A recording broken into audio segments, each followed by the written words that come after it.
was Cleopatra, really? Was she the manipulative seductress painted by her enemies? Or a brilliant ruler fighting for her kingdom's survival in a world dominated by Rome? And how did her death mark not just the end of a dynasty, but the end of ancient Egypt itself?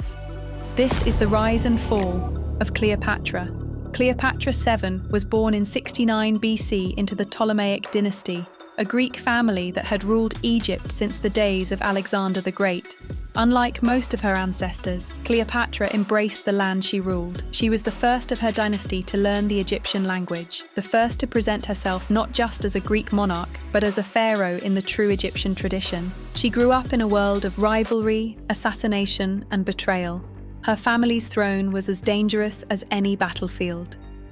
When her father, Ptolemy XV, died, Cleopatra became queen alongside her younger brother, Ptolemy V. But within months, she was pushed aside. Exiled from her own kingdom, a teenage Cleopatra was left with nothing. For most, this would have been the end of the story. But for Cleopatra, it was only the beginning. In 48 BC, Julius Caesar arrived in Alexandria. Egypt was in civil war, and Cleopatra saw her chance. According to legend, she was smuggled into Caesar's chambers rolled in a carpet. It may be Roman propaganda, exaggerated to dramatize her cunning. But one thing is certain, Cleopatra captivated Caesar. With his support, she was restored to the throne. And soon after, she bore him a son, Caesarion. But was this love or strategy? Ancient sources disagree. What is undeniable is that Cleopatra was no longer just a queen of Egypt. She had tied her fate to Rome's most powerful man. For a moment, it seemed her dynasty was safe. But when Caesar was assassinated in 44 BC, everything changed. The world expected Cleopatra to crumble. Instead, she adapted. She turned her gaze to Caesar's ally and rival, Mark Antony. When they met in 41 BC, Antony was dazzled. Cleopatra sailed to him on a golden barge with purple sails, dressed as the goddess Isis. It was theatre, spectacle, and strategy all at once. Antony and Cleopatra became partners, in politics, in ambition, and in love. From Alexandria, they ruled as though they were gods on earth. Their feasts were legendary, their wealth unmatched.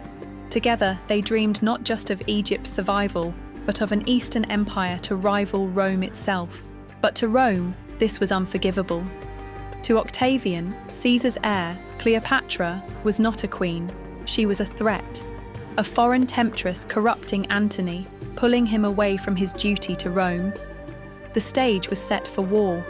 In 31 BC, Octavian and his forces faced Antony and Cleopatra at the Battle of Actium. On the waters of Greece, their fleets clashed. By day's end, Antony and Cleopatra were defeated. Their empire was shattered. Back in Alexandria, with Octavian closing in, Antony fell on his sword. Cleopatra, facing capture, prepared for her own end. Ancient writers say she pressed a venomous asp to her skin. Others suggest poison hidden in a comb. Some whisper it was Octavian's hand, staging her death to erase her on his terms. The truth remains a mystery, but what is clear is this: Cleopatra chose death over humiliation, and with her passing, Egypt fell to Rome. The age of the pharaohs, a tradition stretching back 3,000 years, was over. Yet Cleopatra's story did not die. Her enemies worked to control it. Octavian, now Augustus, painted her as dangerous, manipulative, and immoral. Roman propaganda reduced her to a woman defined by her lovers, not by her rule. But was this the truth? Modern historians see another side. Cleopatra was intelligent, multilingual, and politically astute. She navigated a world of ruthless men and empires, and kept Egypt independent for as long as she could. She was a ruler who used every tool she had: her charisma, her alliances, her courage, and her brilliance. Her dynasty ended in tragedy, but her legacy never faded. So who was Cleopatra? A manipulative seductress, as Rome wanted us to believe, or one of the most brilliant strategists of the ancient world? Perhaps her greatest victory is that 2,000 years later, the world is still captivated by her name.